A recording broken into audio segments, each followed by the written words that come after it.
You may have been wondering, why are we talking about this? Why is scurvy something that the Long Now Foundation, the Interval, is going to do an event about? Well, there are a bunch of reasons, but this is one of them. This is a real website. It is the great ambassador of scurvy awareness in the 21st century. That's Lyme Strong. Don't mistype it as something else. It's Lyme Strong. And so one day around the office, I actually wasn't in the room at the time, believe it or not, but a number of Long Now's finest, Dan Linder, if you're there on the live stream, hi Dan, and the other folks in the office, were like, well, scurvy is actually this amazing Long Now story. Now, these guys are, I have to say, a little bit tongue-in-cheek. Note that cats wearing fruit helmets is only a couple notches down from ways to prevent scurvy. So it may not be the most rigorous of organizations, but nonetheless, it inspired us, and Scurvy Awareness Day was just a couple weeks ago on May 2nd. So, but when we think about scurvy, we are mostly thinking about history. We're thinking about this gentleman, Mr. James Lind, who you'll hear much more about, and his old-timey book. How old is this scurvy stuff? It's at a time when actually, apparently, before the letter S was invented, which is pretty remarkable.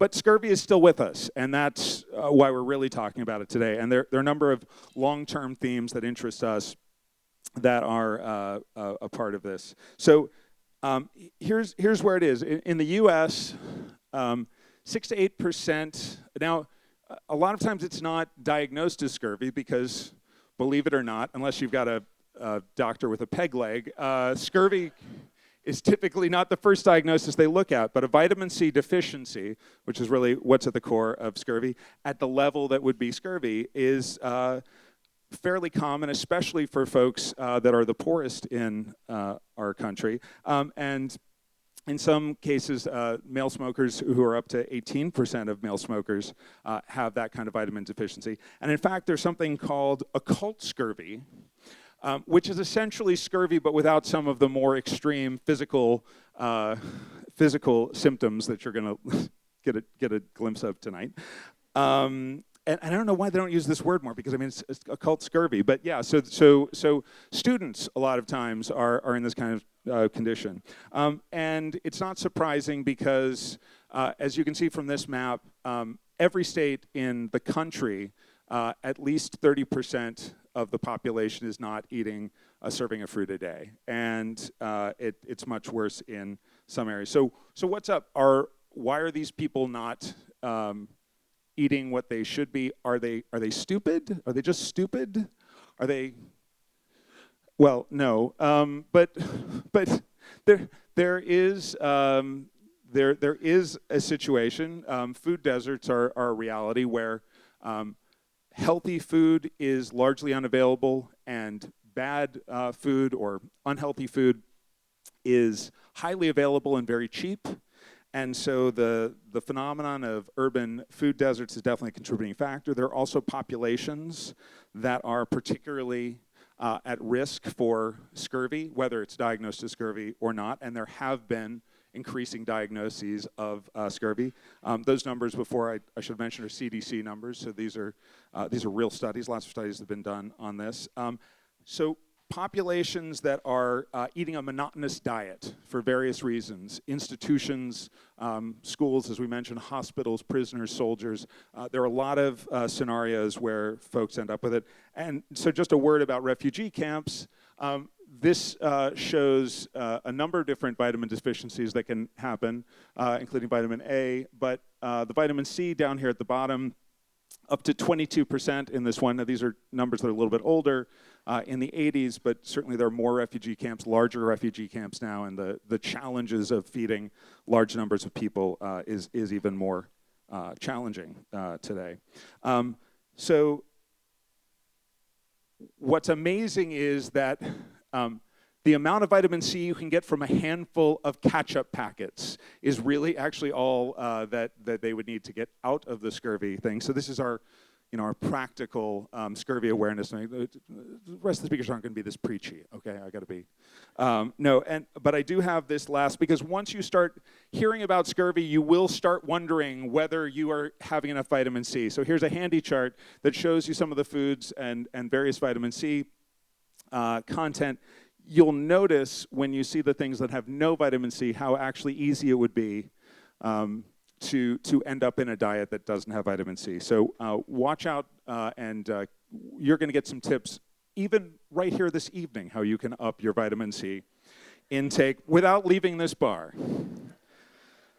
So we're gonna move on now to our main, and I don't have a drink coming by chance, do I? Okay, well, I'm gonna do, yes, do I? Beautiful. All right, so our good friends at Odd Salon, who we've done events with here before, have a tradition of, in their speaking series, of doing a toast at the end of each of these talks. So each of our speakers is going to do a little toast. And so if you have a drink, please join me in this toast. So I want to, before I bring our next speaker up, a toast to all of us and furthering scurvy awareness, and to 3 years of the interval. Thank you for being here. Cheers. Suffering bastard. I recommend it. All right. One last thing. Please hold your questions. We are going to do a Q&A at the end of the night. I think we're going to have time to do that. So we're also, a couple of our speakers have books which we're selling in the back, and they're gonna sign at the end of the night if you have them. We're gonna start off with James Nestor, and following that, Jennifer Colliau, who's gonna tell us something about how you can improve your health. I want to just mention, so this is our 10th talk of 2017. James was actually our 10th speaker of all time back in 2014. So give him a big round of applause, please, Mr. James Nestor. All right. So when Michael wrote me a couple weeks ago and asked if I wanted to do a talk on scurvy, I thought, sure, I've written about science a bit, I've written about the ocean, this sounds like fun. First thing I did was I went on Google Images and I searched the term scurvy victim. So don't ever go on Google Images and search the term scurvy victim. Trust me on this. So I apologize in advance for what you're about to see here. And if you have any problems, you can blame him, Michael, right there. So I'm going to do a 10-minute, 4,000-year-old history of scurvy. Begins with exhaustion. Your thoughts become scattered. It's hard to catch your breath. Eventually, you start bruising, your gums start bleeding, you convulse, you go blind, and you die. These are the symptoms of scurvy, the vitamin C deficiency disease that by the 1700s would claim 1 million sailors. But scurvy was around way before the great age of sail. It goes back to when humans were roaming the earth. So hunters and gatherers didn't really get scurvy because they were hunting and gathering. And if you're eating fresh, you're eating plenty of vitamin C. The problems started coming about around 13,000 years ago in the Agrarian Revolution. This is when we learned to farm, we'll go back there, and when we learned to store crops and wheat. And the more we started relying on crops and wheat, the more incidences of scurvy started coming up. Around 3,500 BC, this came out, the Ebers Papyrus. And the Egyptian ancients not only diagnosed scurvy, but they had a cure for it. They said, eat raw onions. If you ate raw onions, you'd have plenty of vitamin C, you wouldn't get scurvy, and if you had it, you wouldn't have it for much longer. But that ancient knowledge never passed on to this guy, Hippocrates, in ancient Greece. He was the first in the West to diagnose scurvy, and he said that its victims had fetid breath, lax gums, and hemorrhages from the nose. He said the condition was incurable and would stay with victims until their death. Now, as everyone started moving north, the incidences of scurvy continued and really blossomed because, again, we were relying on stored foods, preserved foods. The 13th century Crusaders had massive rashes of scurvy, mostly during Lent when they abstained from many of their normal foods, and they only ate eel meat as their primary source of protein. What they would do is they would go to the surgeon barbers and have their teeth removed so they could masticate food a little better. One of the Crusaders said, the barbers were forced to cut away all the dead flesh from the gums to enable the people to eat their food. Well, this, of course, didn't work, and thousands of Crusaders died. The Christians, of course, blamed the evil eels. So about 100 years later, sailing technology really improved vastly. We were able to go longer and stay at sea for months and months at a time. Vasco da Gama in 1497 gathered 160 men and tried to find a sea route to India. What he found instead was the first incidences of sea scurvy. A sailor on board wrote a little poem of what it was like to be on that ship. A dread disease its rankling horrors shed, and death's dire ravage through mine army spread. Never mine eyes such dreary sight beheld, ghastly the mouth and gums enormous swelled, an instant putrid like a dead man's wound, poisoned with fetid streams the air round. No sage physician's ever watchful zeal, no skillful surgeon's gentle hand to heal. Each dreamy mournful hour we gave some brave companion to a foreign grave. So traders in Africa immediately noticed the problem with these men. So what did they do? They gave them a bunch of oranges. A week later, the men that were still living healed miraculously. Of course, da Gama never acknowledged that these heathens would have some sort of cure for them. He instead had his men pray with their mouths full of their own urine, which I'm sure many of you did this morning, if you're anything like me. So of the 160 sailors that set out on this voyage, 100 would die of scurvy. Meanwhile, in the West, Jacques Cartier, a 16th century French explorer, was leading an expedition to the eastern Canadian areas when his ship got stuck in a frozen inlet. Soon the food started rotting. Things got really bad really quickly. Cartier wrote, "The unknown sickness began to spread itself amongst us after the strangest sort that ever was heard or seen, insomuch as some did lose all their strength and could not stand on their feet. Then did their legs swell, their sinews shrink as black as any coal. With such infection did the sickness spread itself into our 3 ships that about the middle of February, of 110 persons there were not 10 whole." So it wasn't the cold air that was killing off Cartier's men, of course. It was their really crappy, rotten diet. Around the 16th century, almost all sailors, didn't matter if you were from Britain or Portugal or France or whatever, they were basically eating the same thing. And this was their weekly ration: 4 pounds of salted beef, 7 pounds of biscuits, 2 pounds of salted pork, a half pound of salted fish, a chunk of butter, a chunk of cheese, and check this out, 1 gallon of beer every day.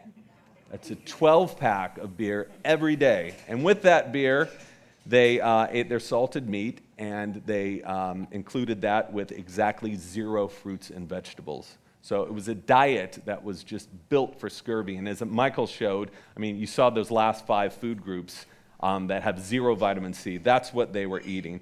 So meanwhile, in the South Pacific, Polynesian sailors were spending weeks and weeks at sea and going tremendous distances. But there were no written instances of scurvy. Why is that? Because their diet consisted of fruits, vegetables, tubers, fish, and instead of beer, what did they have to drink?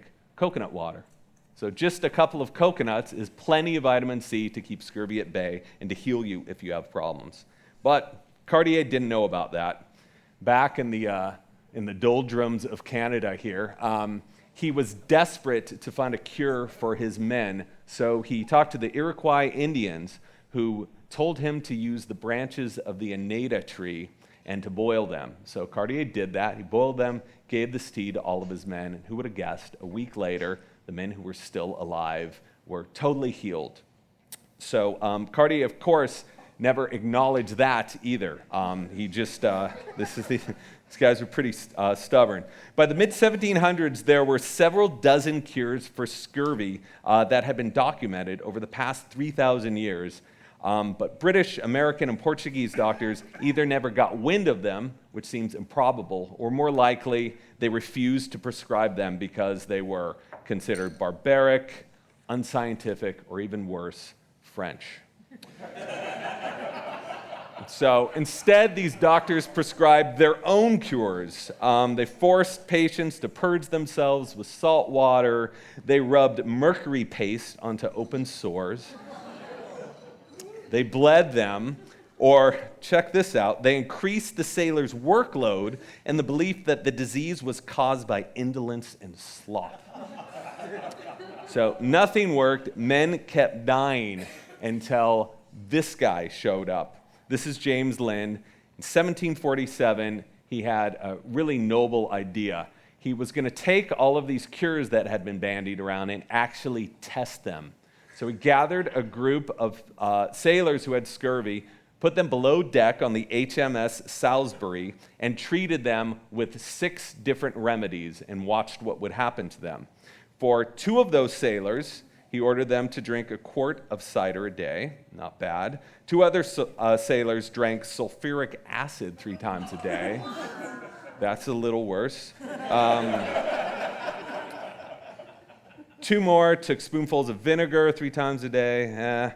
The 2 worst off sailors were put under a daily course of salt water. Didn't do much. Then 2 lucky men were administered massive doses of nutmeg. And if some of you may know, I'm just guessing here, that if you take massive doses of nutmeg, you hallucinate for like 72 hours. So the final 2 were given 2 oranges and 1 lemon every day. Guess who recovered? Yes, of course, the men who were given the oranges and lemons. They showed visible good results right from the get-go, and a week later, they were so well that they were immediately put back to work. So what Lind had just conducted, of course, was the first clinical trial. He wrote about it in this, a treatise of the scurvy. But Lind himself was never really accepted that lemons or oranges were the single cure for scurvy. Instead, he subscribed to the medical opinion at the time that scurvy had multiple causes, notably hard work, bad water, and bad diet. The treatise of scurvy actually had very little impact when it was published. Not a lot of people read it, and fewer followed it. Meanwhile, by the end of the 18th century, scurvy had become responsible for more deaths at sea than storms, shipwrecks, combat, and all other diseases combined. So next up, Jennifer is going to tell us what happened next.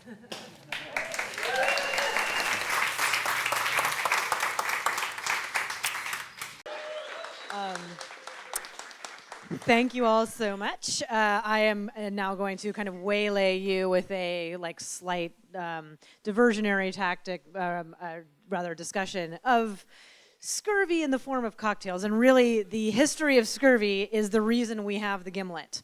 It's obviously, I am for anyone who doesn't know me, I'm a total giant cocktail nerd. History of all these drinks and all this stuff is very interesting to me. Just to let you know, I'm going to be discussing the Gimlet, and then which is made with the original Gimlet is gin with Rose's lime cordial.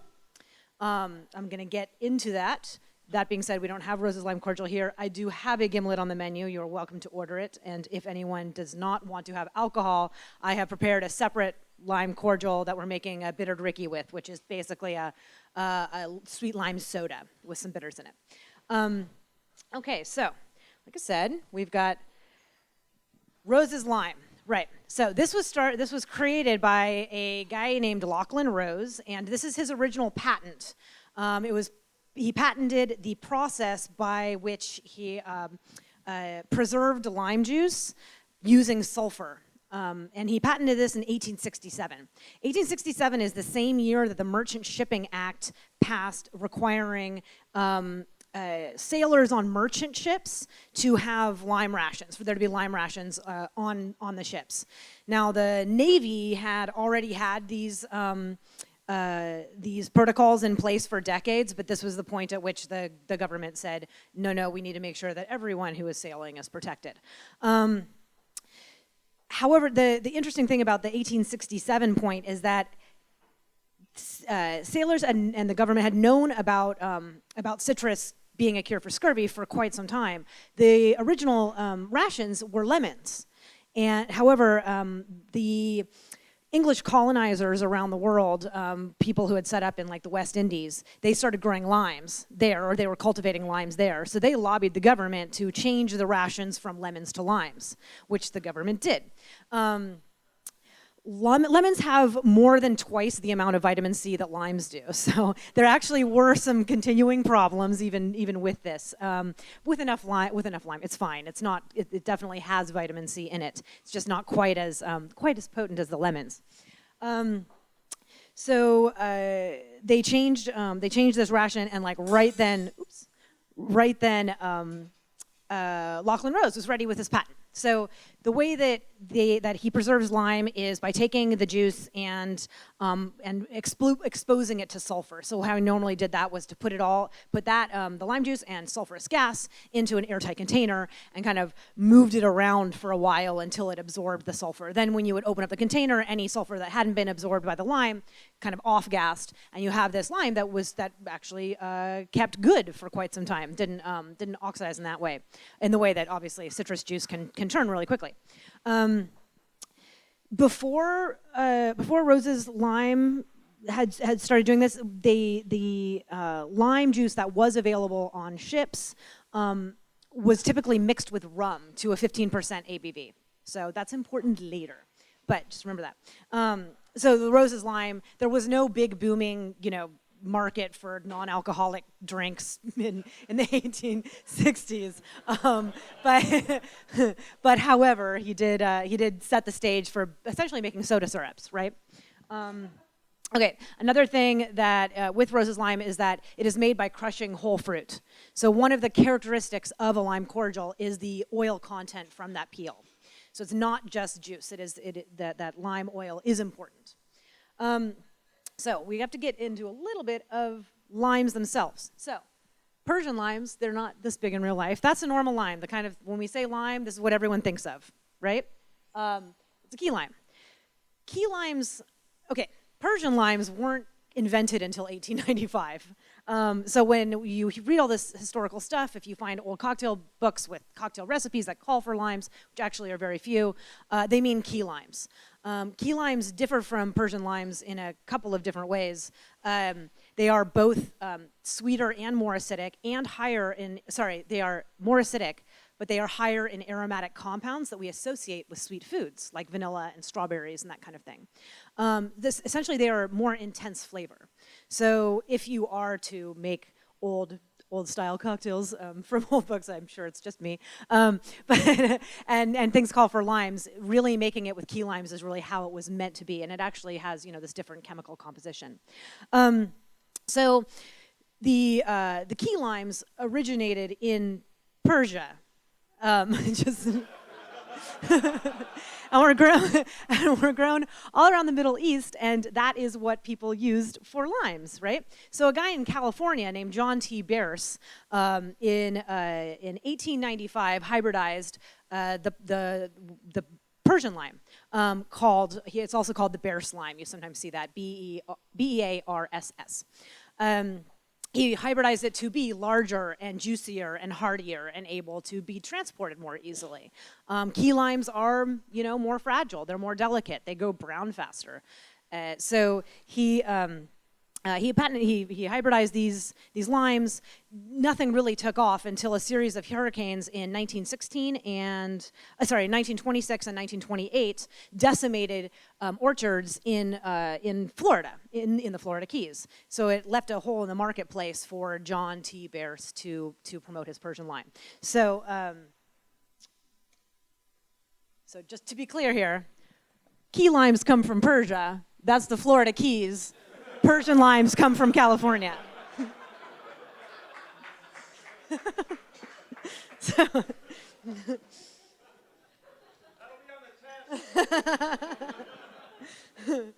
so now we get into the gimlet itself. The gimlet being gin and Rose's lime, or lime cordial, whatever. Rose's lime was kind of the only person with a horse in the race here. So there's a lot of theories of the gimlet cocktail.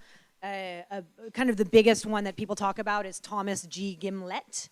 He joined the Royal Navy in 1879. He was a surgeon, and the two competing stories. One is that he was encouraging the sailors to take their lime juice rations by mixing it with gin, because they would be far more likely to drink gin than lime juice. The other one was that he was trying to moderate consumption by kind of cutting the gin with the lime juice. In any case, he died in 1943, and by that time the gimlet cocktail had become very popular, but it didn't mention that in his obituary. And he was also part of a book called Who Was Who, for it was like 1941 to 1950 or something like that, and they mentioned him. They had a biography of him, and they did not mention this cocktail. So probably not. That's where we got it. I mean, really, when you dig into cocktail history, there's a lot of fantastic stories, and a lot of times we don't really know. So, spoiler alert, we don't really know. I'm just telling you some theories. There was also a tool that kind of looked like a corkscrew that was used to open up the containers of lime juice that were on the ships before Rose's was produced. So this would have been lime juice that was fortified with really funky Jamaican pot still rum to 15%. If you mix that with gin, that's gross. So I don't think that is it either. The Gillette cocktail, Chicago style. I really actually like kind of any mention of this book. This is kind of remarkable. This guy, Tom Bullock, who is out of St. Louis, the first African American to ever publish a cocktail book. So he was a prominent bartender in 1917 in St. Louis. Anyways, he had a Gillette cocktail, which was Old Tom gin, which was kind of a mild, slightly sweet gin, fresh lime juice, and sugar. Now that's what we call today a daiquiri, right? The gimlet being specifically reserved for gin with lime cordial. But Gillette, pretty similar, kind of similar.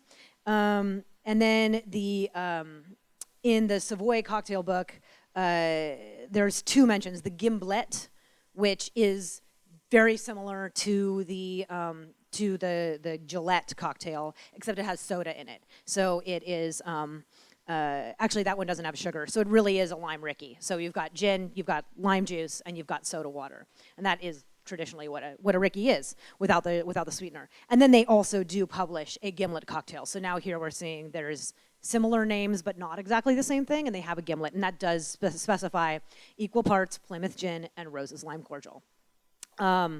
First actual printing that we know of the true recipe, but obviously in 1930, not the first occurrence, right? Rose's lime. So Rose's lime today, you may have seen many of these versions. There's so many versions around the world. In the UK, they sell things called lime cordial. So we've got this one here, lime juice cordial. This one is lime cordial mixer. This one's also lime juice cordial. Depending on where you are in the world, there's different bottlings. Here in the US, they sell it as sweetened lime juice from concentrate.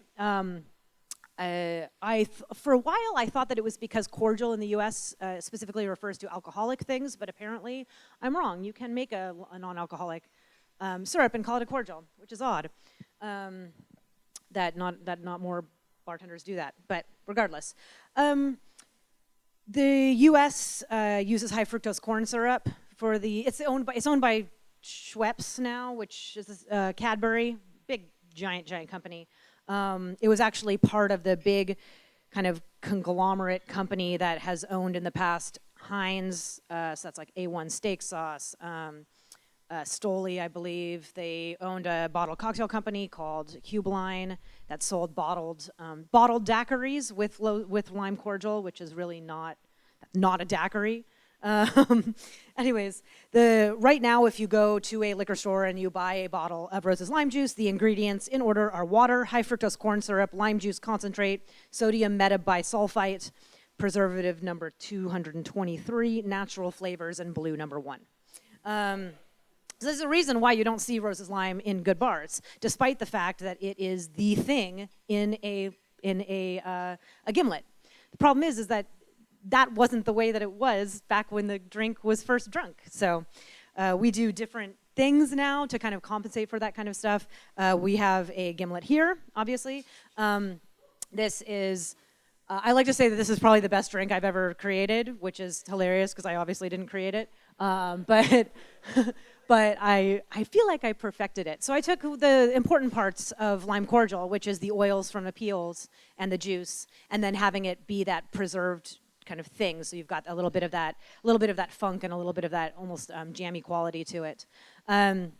So we take high proof Plymouth, Navy strength Plymouth, and we zest a bunch of limes, soak the zest in the Plymouth, and then we make a syrup with the lime juice and sugar, let that cool, combine the two after we've strained out that zest, and let it sit for a couple of days until it separates, and then we go through a long and painstaking filtration process.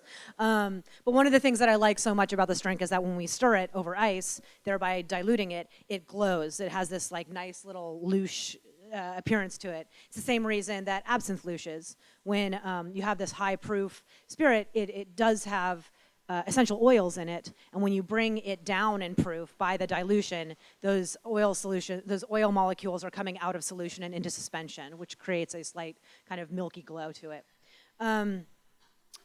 So the gimlet has been mentioned many times in different works of art that I think are really kind of funny, because a lot of times the gimlet is seen as a drink of cowards or weak people. In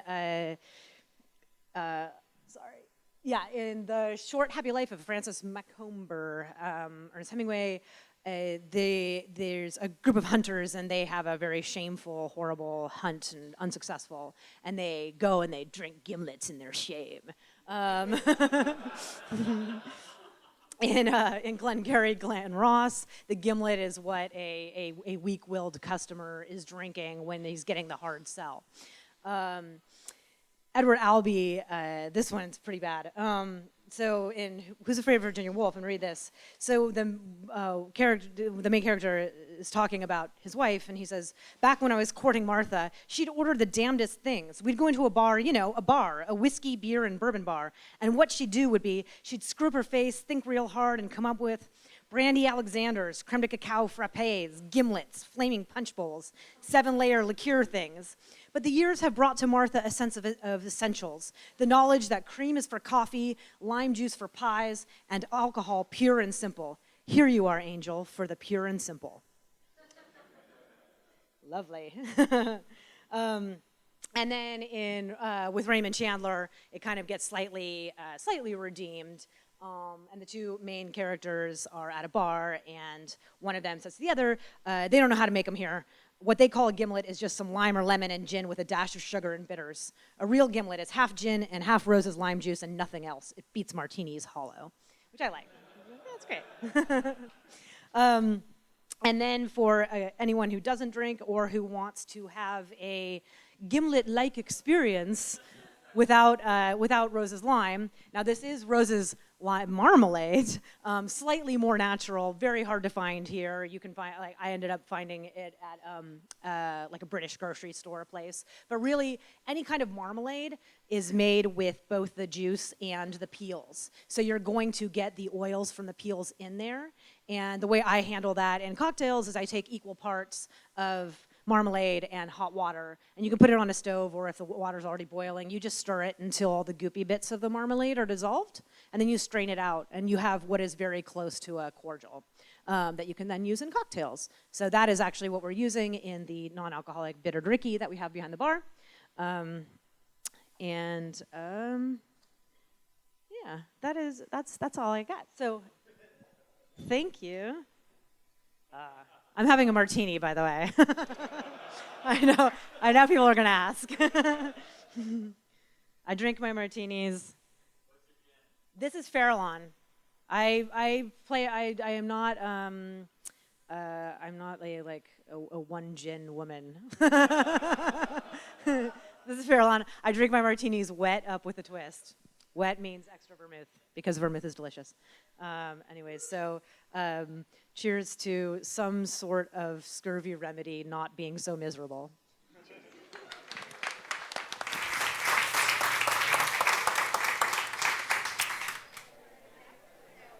Thank you, Jennifer. And it should be noted that our Gimlet actually has a wired video dedicated, half dedicated to also to our use of ice and other things. So look that up, and we'll post that on our socials and so forth. So thank you to our great speakers so far. We have two more speakers. Our next speaker, Cara Platoni. Her book is available here in the back. We have the technology, and I should say. The Long Now Clock and Alexander Rose, our executive director, feature in her book. It's all about different human senses and other perceptions. So the perception of time is the chapter in which we feature.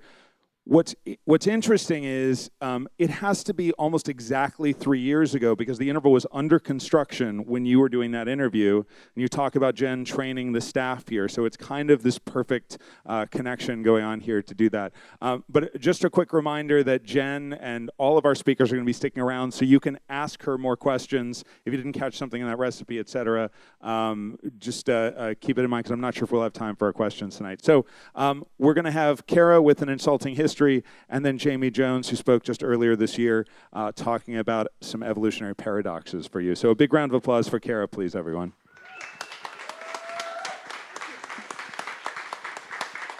Okay. Hello. Thank you.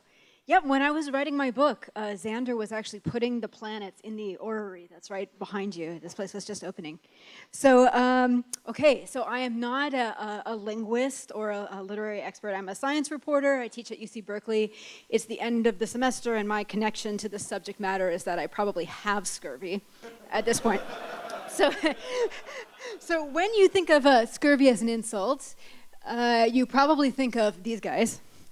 And it's true, scurvy, very bad for pirates and all sailors, but I'm here to argue that you should probably think of this guy. So Shakespeare lived right smack in the middle of the seafaring scurvy epidemic. He was alive between 1564 and the year 1616.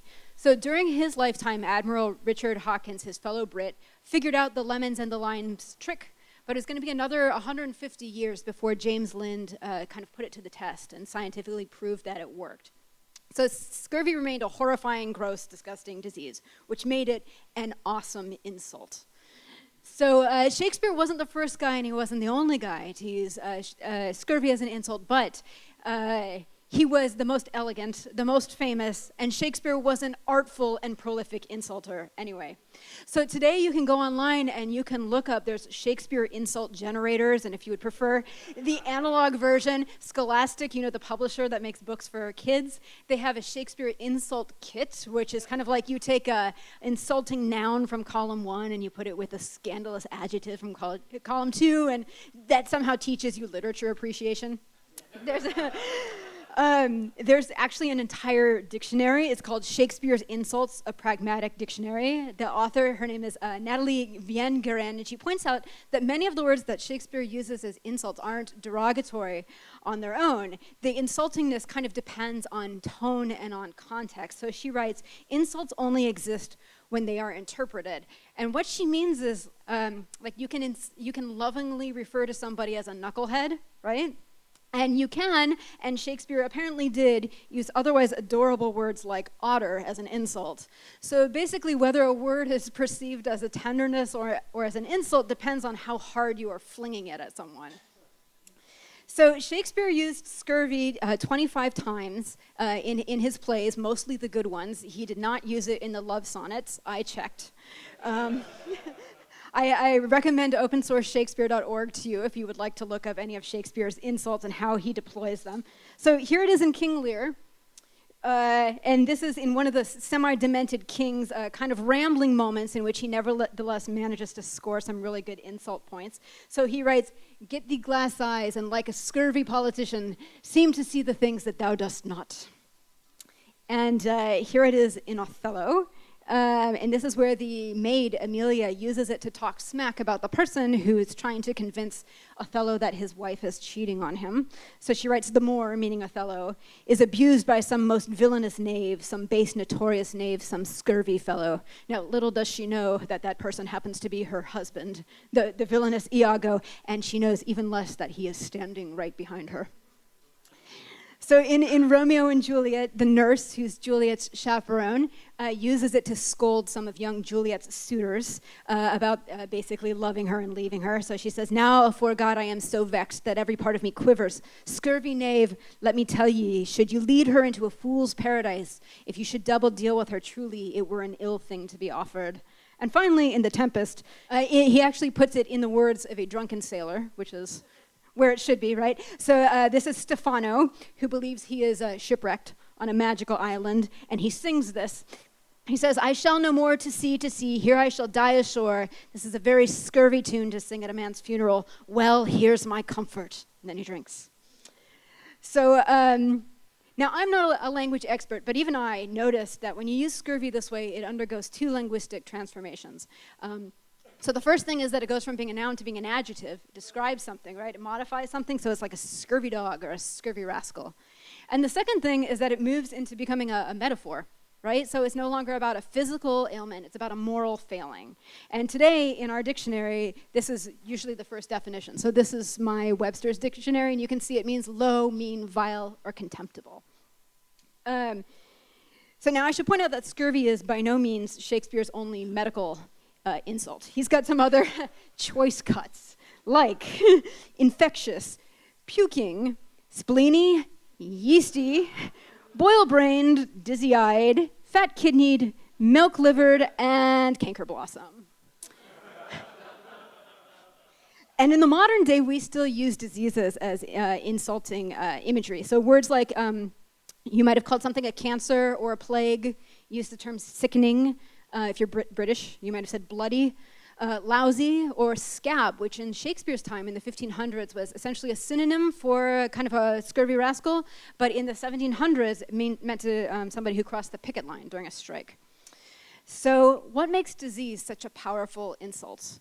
Well, I'm not an etymologist, as you know, but when I wrote a book about biohacking and sensory perception, I learned a lot about how finely tuned your brain is for danger. And one of your biggest defenses against biological danger, which is germs, is disgust, right? And so disgust is at least partly learned in that you have to learn something about what it is to avoid. If you've ever watched a baby pick up a Band-Aid, you know that those protocols are not all hardwired, right? So we're cued about what should, oops, hang on. That's your brain. Phrenology, not an actual science. So we're cued about what should disgust us in a couple of ways. So one is that it's learned through your sense of smell and taste, but basically by things that you've had bad experiences with. So if you've had a run-in with an unfortunate shrimp, then you're going to be off shrimp for a while, right? We're also unnerved by a face that doesn't look like a face, so or doesn't look entirely like a face. So a healthy face should be symmetrical and proportional, and when it's not, that's an indicator to us either of a disease or it's an indicator that something is dead, that it's rotting, right? And either way, your brain goes, "Oh my God, there's a pathogen. Whatever got him could get me, so I need to get away." This is the origin of the uncanny valley, which you have probably all heard of before. The idea that we like images of human faces that are photorealistic. So kind of the curve goes up as things get more humanoid, and then it drops when things get close to photorealistic, but not quite. And then they go up again when they're totally realistic. So this is not the original drawing of the uncanny valley by Masahiro Mori. This is a reworking that I found on Wikimedia Commons by a guy or a lady I know only as S. Murray and Chester. But whoever this person is a genius because they've amended the original to add corpse, which is germane to our point, and zombie. Right there at the low point. So finally, the other way we learn what to avoid is by looking at other people's reactions. So there's a universally recognized disgust face that kind of we automatically do when we eat something that's spoiled or bitter. So Rachel Hurst, who's a researcher on your sense of smell, wrote a book called That's Disgusting, that is all about this. And she describes that face this way. She said, "We close our body, especially our face, off from invasion, which is why your upper lip retracts, your nose scrunches up, and your eyes squint. And if it's really bad, you might cough, you might spit, you would stick out your tongue, you might even throw up. You're trying to expel the bad thing from your body. And when you see somebody doing this, you know to avoid whatever it is that they just ate or touched." And so when physical wretchedness stands in for moral wretchedness, it triggers the same feeling, which is disgust, and the same reaction, which is avoidance. And the facial cues we use for social rejection or something that disgusts us morally are the same. You squint your face, you sneer, you stick out your tongue, you make fake gagging motions. And all of these are signals of social contempt and of a person or a behavior that we should avoid. And so insults serve this purpose too. They signal contempt, and they assert your own social status while they diminish somebody else's. There's actually a little branch of psychology called maledictology, which is the study of swearing and cursing. And when you look through the kind of online dictionaries and lists of swear words that these guys have curated, and I have, you'll see that diseases are a top source for insults, but they're not the only ones. The other ones are sex, poop, your mama, and your God. And you get a better reaction when you combine the sacred and the revolting for best effects. So an insult about your mama is bad. An insult about your mama and sex is worse. When you mix that with disease or defecation, it's even worse. And when you combine it with God, it's blasphemy. So now disease metaphors might be very useful in terms of evolutionary biology and keeping us safe from infection, but they're not very, nice. Right? And we're becoming increasingly aware of how not nice some of them are because of the way that the language is changing. So a lot of the old health-related insults are now considered really awful and upsetting because they mock people's disabilities or mental health. So today we would teach kids not to say things like crazy or schizo or lame or retarded, right? But even just a short while ago when we were growing up, these were very common slurs left over from a time when these conditions were considered scary or disgusting and we had less empathy and respect for people who have them. And let's not forget that a lot of things that are kind of marketed to us as a health slur is actually based on a racial or ethnic stereotype, which actually brings us back to scurvy. So once the Brits figured out the citrus trick, the sailors in the Caribbean started to put, as you heard before, lime into their beer because it was cheap and limes were available, right? And so limey became an ethnic insult for the Brits, right? Now, as you also know, it turned out lime juice did not work so hot. By 1860, the disease had actually rebounded because lime juice wasn't as good as lemon juice. And speaking of things that didn't work, in Caribbean slang, there's a word called liming, which means basically to loiter or to hang out, as though one is a British sailor with nothing better to do to lie under the trees or to go to the bars and drink beer. So, all right. Oh, I forgot to show you my not historic photo of lime and beer. They did not have Schlitz. Okay, so last point. So we know that diseases can become swears, but can swearing make you healthier? And the answer is maybe. There's a researcher named Richard Stevens at Keele University in the UK who studies basically the health effects of swearing. So in 2011, he did a study where he had people stick their hands in a bucket of ice cold water, and he found that people who were allowed to swear could hold their hand in the bucket of water 40 seconds longer than people who had to yell a neutral word. And yeah, and in a paper published this year, he followed up and he had people either ride an exercise bicycle or do a hand grip test, either while swearing or yelling a neutral word, and lo and behold, the swearers were stronger in both exercises. Yeah, so, and it's not clear why it happens. He thought it was because it activates your fight or flight response and that it would increase your heart rate, but it turned out it's not actually doing that. So now he thinks it might be something simpler, like swearing creates a distraction or it makes you less self-conscious, you're paying less attention to your pain. So that's it for me, and now to the toast. Thank you. All right. So, for a toast. So, to the bard, well, here's to your comfort. Drink.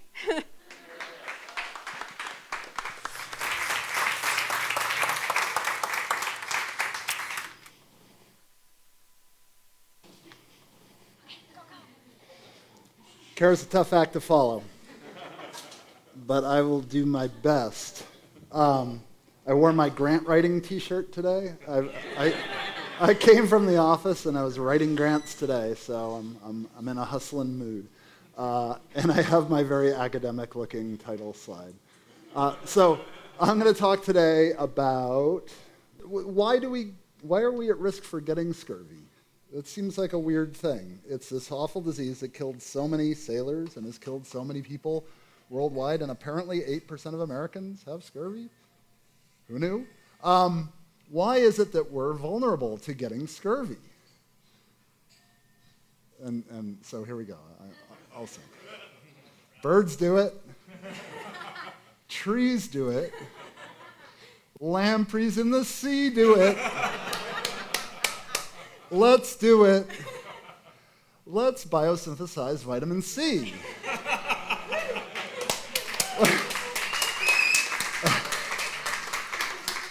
Why is it that we don't do this? We would not get scurvy if we could synthesize vitamin C. All these other vertebrates, and for Christ's sake, pretty much all of higher life synthesizes vitamin C.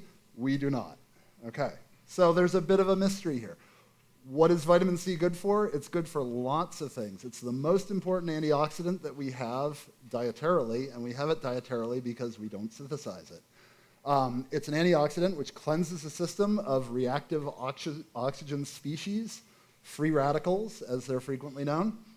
And these things destroy cell membranes, and they induce genetic mutations. These are the major causes of aging, okay? So that by taking in more of the vitamin C, the antioxidant, we age less. We reduce the oxidative damage that causes us to age. It's in every tissue, and it's in every cell type. It's really important. This guy here, I just love this picture. Albert Gheorghi is a Hungarian physiologist who figured out, he isolated vitamin C. And this is his portrait for his Nobel Prize, which he won in 1937. And I just love the idea of Albert or Professor Gheorghi, we're going to take your picture. He's like, wait, let me go get my cigar, right? You know, these guys were medical scientists. So he found this in 1937. He elucidated the citrus cycle and found it we've subsequently found it in all sorts of Mother Nature's creatures. Here I have a phylogenetic relationship. So these are the evolutionary relationships. It's like a genealogy of mammals. And all the ones that are in black produce their own vitamin C. All the ones in red don't. And we can see that this isn't somehow some sort of quirk of history, right? It's not like everybody's in the same lineage who doesn't produce vitamin C. There are three groups of mammals. It doesn't work. Humans, and other anthropoid primates, okay? But not lemurs and the strepsirrhines. So not all primates have lost vitamin C synthesis. Bats, including fruit bats and insectivorous bats, and guinea pigs. As far as I know, there are no other rodents that can't do it. Guinea pigs alone. So we have bats, we have guinea pigs, and we have humans. Chimpanzees. This is a chimp in the Kibale National Park in Uganda. I watched this particular chimp eat, I'd say, 1,000 of these fruits in one day. They go to town. They're ripe fruit specialists, and when they eat fruit, they eat a lot of fruit. They are in no danger of ever having scurvy. Gorillas. This is Quitonda. He lives in Rwanda. I strongly recommend, if you ever have an opportunity, to go to Rwanda. It's the most amazing country. And go gorilla trekking. And you'll go spend an hour with these guys, and they literally live in a salad bowl. Okay? They literally live in a salad bowl. And you can eat some of the things that they eat. They don't actually eat leaves. They eat mostly piths of the stems of plants. And if you take a bite of them, you'll find they're very peppery and they're very sour, right? So there's just a ton of vitamin C. He's never going to get scurvy. We get scurvy. And it's gross. Scurvy is a very old-timey disease, as we've been introduced to. Another very old-timey disease that I have a picture of here is gout, which is related to the formation. How many people have gouty? Yeah, I do. A little bit, yeah. It's a very painful condition when uric acid forms crystals in your joints. It's an arthritic condition, and it hurts like hell.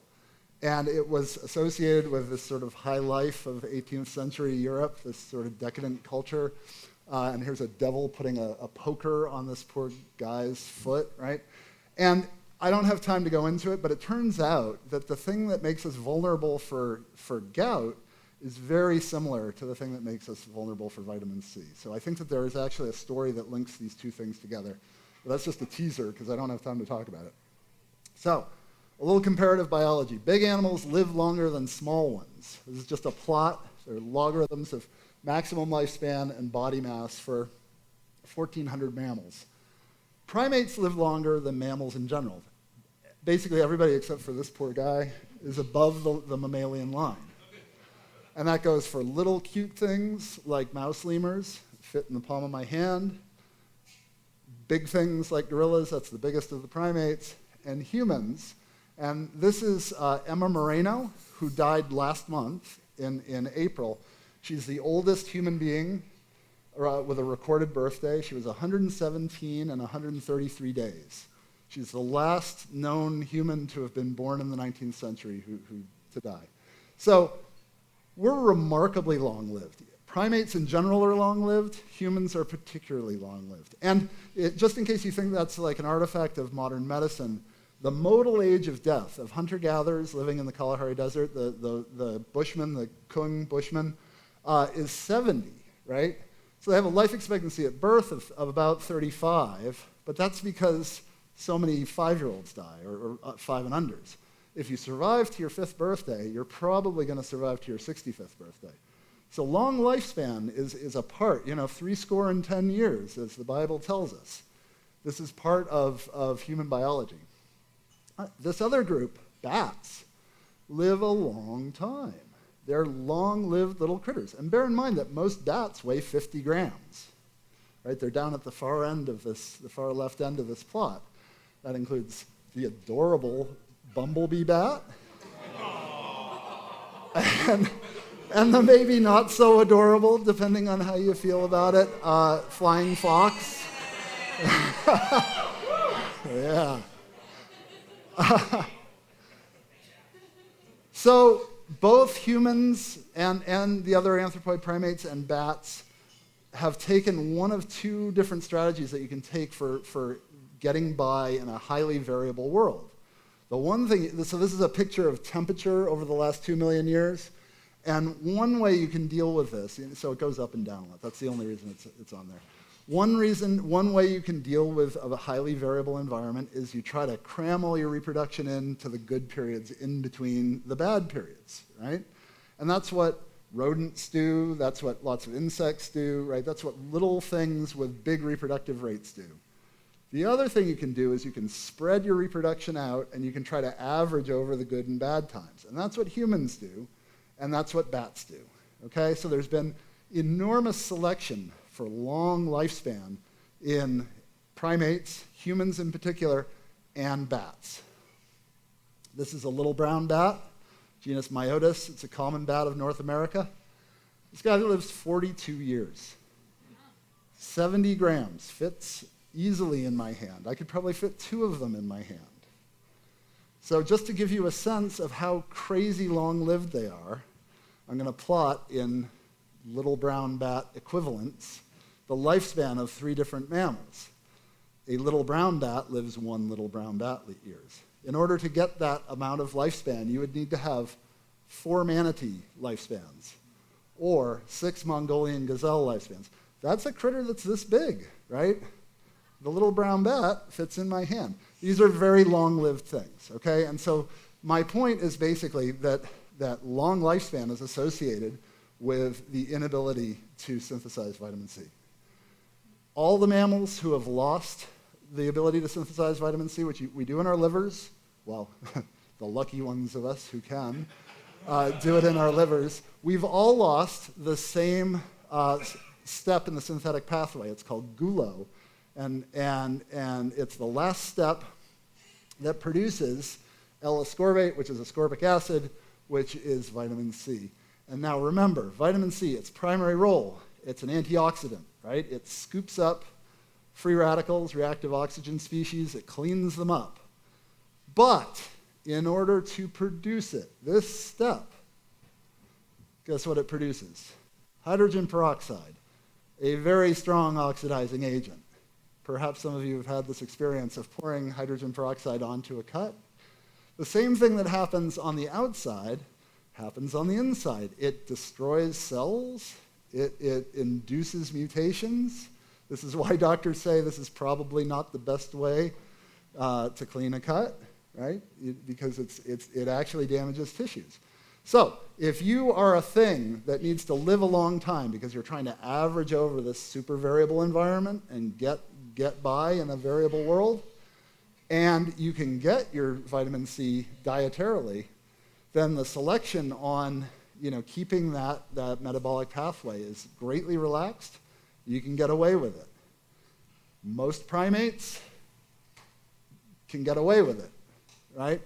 These long-lived things, we've had this strong selection for the lack of vitamin C synthesis, and incidentally, for uric acid, the thing that puts us at risk of gout.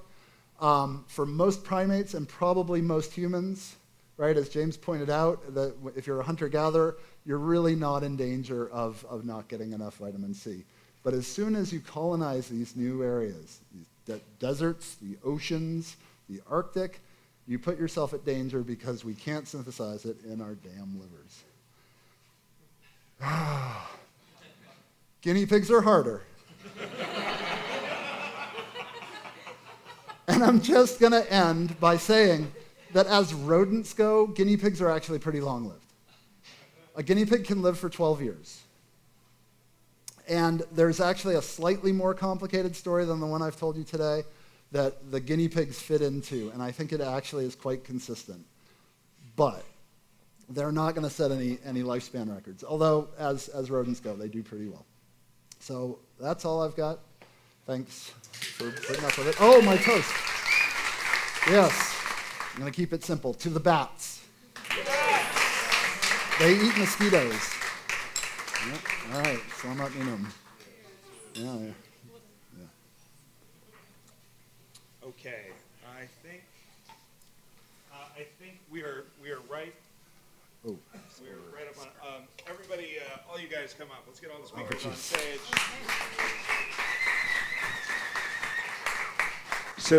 So with apologies, time has caught us a bit, so we're not going to have time for Q&A, but they're all going to stick around. Each one of them has a million more stories. I want to say one quick thing, which is, as sort of came out, none of these are experienced scurvyologists. I want to... all these guys did an amazing job of coming up with some incredible material for this, all kind of adjacent to your expertise. But really, we'll give one last round of applause to appreciate these guys for the quick study nature of their talks tonight.